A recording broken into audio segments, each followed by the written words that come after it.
राजधानी में बीजेपी के कार्यकर्ताओं की मांगों और समस्याओं के निराकरण को लेकर सहायता कार्यक्रम का आयोजन किया गया। वहीं कार्यक्रम में वन, सहकारिता एवं संसदीय कार्य मंत्री केदार कश्यप ने कार्यकर्ताओं की बातें सुनी और उनके समस्याओं का निराकरण किया। स्वराज एक्सप्रेस संवाददाता दिलीप साहू ने मंत्री केदार कश्यप से खास बातचीत की।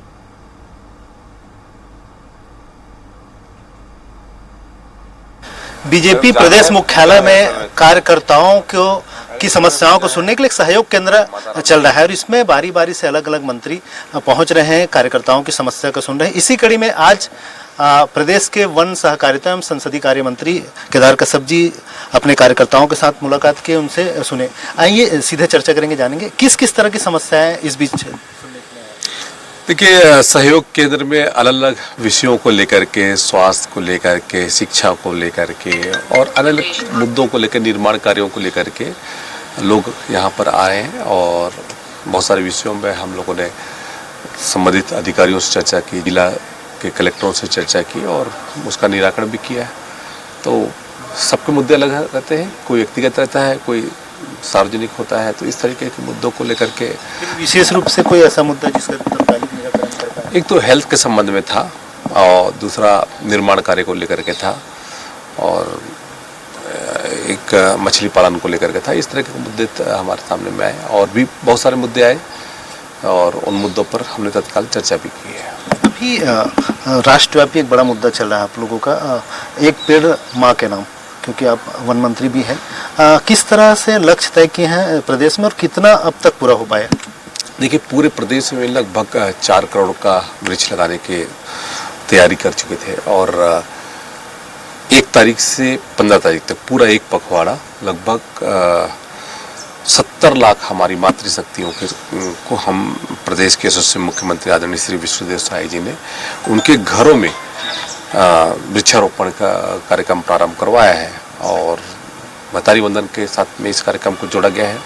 माताएं बहनें इस कार्यक्रम में सम्मिलित हों और इस कार्यक्रम को गति प्रदान करें और माताएं बहनें बढ़ चढ़ करके हिस्सा भी ले रही हैं और लगभग अभी 2 करोड़ से ऊपर हम लोगों ने वृक्षारोपण का लगभग पूरा कर लिया है।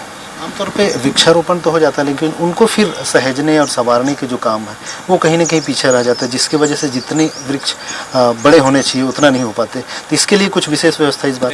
देखिए, बिल्कुल आपने सही कहा और इसकी पूरी तैयारी है। उसी के लिए देश के यशस्वी प्रधानमंत्री माननीय नरेंद्र मोदी जी ने इस अभियान को केवल वृक्ष लगाने तक सीखने रखने को नहीं कहा, बल्कि सारे लोग उस कार्यक्रम में जुड़े, चाहे हमारे देश निजी संस्था हो, चाहे हमारे सरकारी संस्थाएं हो, चाहे स्कूल हो, चाहे अन्य सामाजिक वर्ग हो, हर वर्ग इस कार्यक्रम से जुड़े और इस कार्यक्रम को अपना माने और वृक्ष लगाने में अपनी महत्वपूर्ण भूमिका निभाए। उस दृष्टि से इस कार्यक्रम को संपादित किया जा रहा है और लगातार हमारे अलग अलग सामाजिक संगठन, अलग अलग वर्ग के लोग इस कार्यक्रम में सम्मिलित हो रहे हैं और उनके बचाव की, उनके रखरखाव की हर दृष्टि से चिंता भी की जा रही है। आखिरी सवाल मेरा, नगरीय निकाय चुनाव भी है, इसको लेकर किस तरह से तैयारियां हैं और कार्यकर्ताओं के बीच जाने की, क्योंकि अभी बड़ी बैठक भी हुई थी आप लोगों की, इसमें किस तरह के फैसले लिए गए? बैठक में मैं था नहीं, कल मैं बाहर था, कल और परसों, और पार्टी की पूरी 365 दिन कार्यक्रम चलते हैं। 365 दिन पार्टी के माध्यम से, चाहे वृक्षारोपण का कार्यक्रम हो, चाहे हर घर तिरंगा योजना हो, अनेक कार्यक्रम लगातार पार्टी 365 दिन कार्यक्रम देती है और कार्यकर्ता निचले स्तर तक लोगों से जुड़ा रहता है और हमारी पार्टी की पूरी तैयारी है और जिस तरीके से इन्होंने विधानसभा और लोकसभा में मात खाई है, उसी तरीके से इनको स्थानीय चुनाव में भी करारी शिकस्त खानी पड़ेगी। तो ये थे केदार कश्यप जी, इनका साफ तौर पर कहना है और कि वृक्षारोपण अभियान को क्योंकि भावनात्मक रूप से मां के नाम से जुड़े हैं ताकि ज़्यादा से ज़्यादा सफलता इसमें मिले। साथ ही साथ नगरीय निकाय चुनाव को लेकर भी पूरी तैयारी है। प्रदेश के तमाम जो कार्यकर्ता है पूरी तैयारियों के साथ इसमें जुटे हुए और निश्चित तौर पर इसमें भी खासी सफलता मिलेगी। कैमरा पर्सन गोपेंद्र के साथ स्वराज एक्सप्रेस के लिए रायपुर से दिलीप साहू।